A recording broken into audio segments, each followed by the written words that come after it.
सच्चिदानंद हीरानंद वात्स्यन जी का एक यात्रा वृत्तांत है, बहता पानी निर्मला। और इस यात्रा वृत्तांत में उन्होंने यह बतलाया है कि जीवन जो है वह चलते रहने का नाम है। जिस प्रकार बहता हुआ पानी हमेशा साफ, स्वच्छ और निर्मल रहता है, ठीक उसी तरह से मनुष्य का जीवन भी सदैव चलते रहने से सफल और सार्थक होता है। तो आज मैं इसी के सारांश को लेकर आपके समक्ष उपस्थित हूँ। हेलो बच्चों, मैं हूँ आपकी हिंदी टीचर अंजू मैडम और मेरे क्लास में आप सभी बच्चों का हार्दिक स्वागत है। तो आज का वीडियो आरंभ करने से पहले मैं आपसे यह कहना चाहती हूँ कि यदि आपने मेरे चैनल को सब्सक्राइब नहीं किया है तो जल्दी सब्सक्राइब कर लें, ताकि हर नए वीडियो का नोटिफिकेशन आपको समय समय पर मिल सके। तो चलिए आरंभ करती हूँ। आज मैं जिस विषय को लेकर आई हूँ आपके समक्ष, वह है इस यात्रा वृत्तांत का सारांश। यह भी एक रिक्वेस्टेड वीडियो है, तो हमेशा की तरह मैं सारांश को भी लिखकर प्रस्तुत कर रही हूँ, ताकि आप मेरे बतलाए गए हर बात को सुनते भी रहें और इसके साथ ही साथ सारी बातों को अपनी कॉपी में लिखते भी चलें। तो चलिए आरंभ कर रही हूँ आज का यह विषय। तो सारांश को आरंभ करने से पहले मैं आप लोगों को यह बता दूं कि यात्रा वृत्तांत जो है यह एक साहित्यिक विधा है, और यात्रा वृत्तांत लिखने की जो सबसे पहली महत्वपूर्ण शर्त होती है वह है लेखक का स्वयं का यानी वास्तविक यात्रा पर निकलना। तो आधुनिक युग में यात्रा वृत्तांत लिखने वाले लेखकों में महत्वपूर्ण कौन कौन है? निर्मल वर्मा, अज्ञे जी, यशपाल, सानी, मंगरेश डबराल इत्यादि। सारांश: बहता पानी निर्मला अज्ञे जी द्वारा रचित एक यात्रा वृत्तांत है। इस यात्रा वृत्तांत में उन्होंने अपनी घुमक्कड़ प्रवृत्ति को दर्शाया है। वे अपनी यायावरी अर्थात घुमक्कड़ प्रवृत्ति के लिए विख्यात रहे हैं। तो यायावरी का क्या अर्थ है? घुमक्कड़ प्रवृत्ति। जो लोग घूमते रहते हैं उन्हें यायावर कहा जाता है। जैसे कि आप लोगों ने देखा होगा कि यायावर जैसे घुमक्कड़ जाति होती है, जो बंजारन को भी कहा जाता है। जो बंजारे लोग इधर उधर घूमते रहते हैं उनको भी यायावर कहा जाता है। इसीलिए अज्ञे जी में घूमने की प्रवृत्ति बचपन से ही थी और वे नक्शे से ही अपने शौक को पूरा करते थे। यानी लेखक की जो यह प्रवृत्ति है घूमने की फिरने की, यह प्रवृत्ति बचपन से ही उनमें दिखाई देती है। बचपन में ही वे नक्शे देखा करते थे और नक्शों को देख देख करके ही विभिन्न जगहों की यात्रा वो कल्पना में करते थे।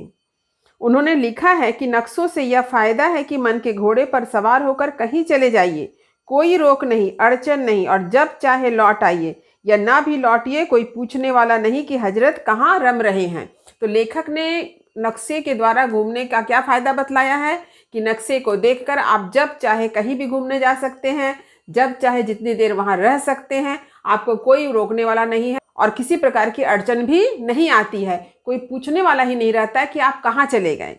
नक्शे में दिए गए रंगों की सहायता से भी उन्हें विभिन्न जगहों की जानकारी मिल जाती थी।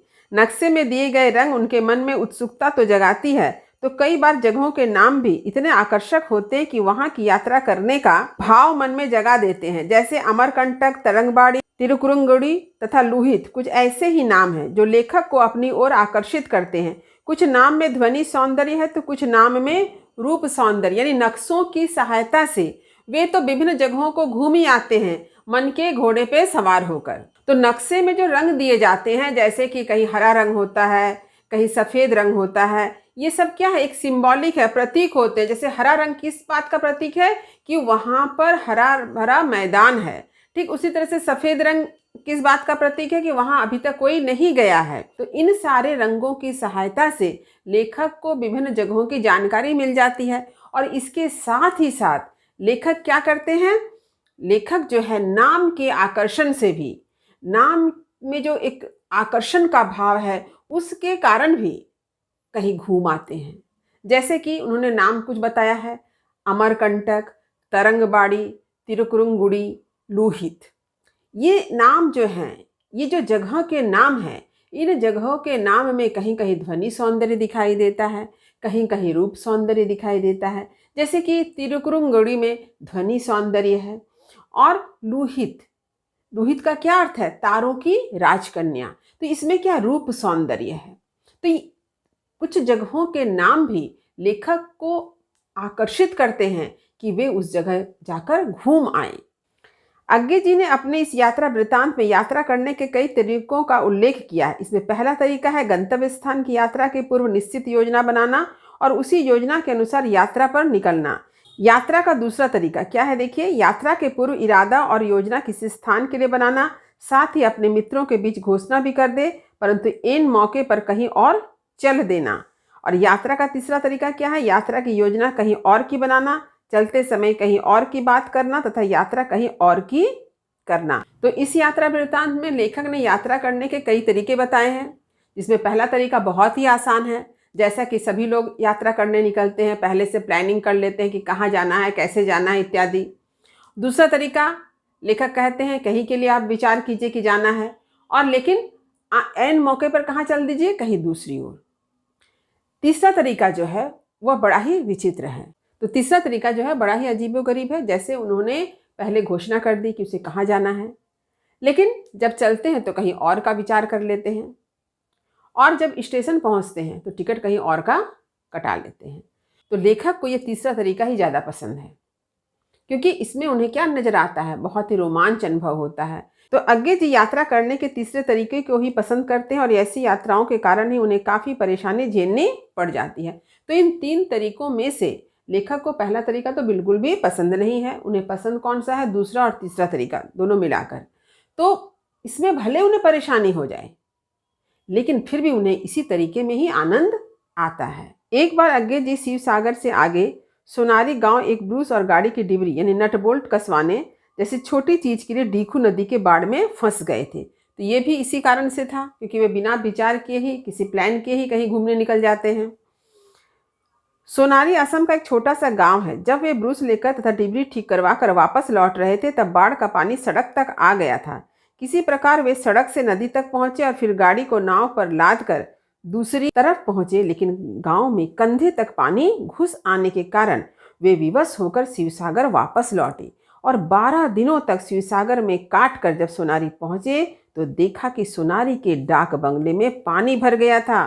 कपड़े सब सिलकर सड़ रहे थे, किताबें गल गई थी। यदि कुछ सुरक्षित बचा था तो वह था स्नान घर के ऊंचे ताक पर रखा साबुन का डिब्बा और दांत ब्रश।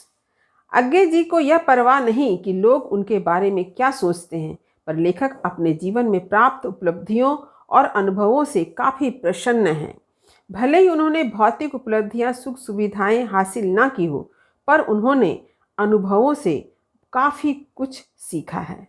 तो लेखक को इस बात की जरा भी परवाह नहीं है, इस बात का जरा भी दुख नहीं है कि उन्होंने सारा समय जो है घूमने फिरने में ही व्यतीत कर दिया।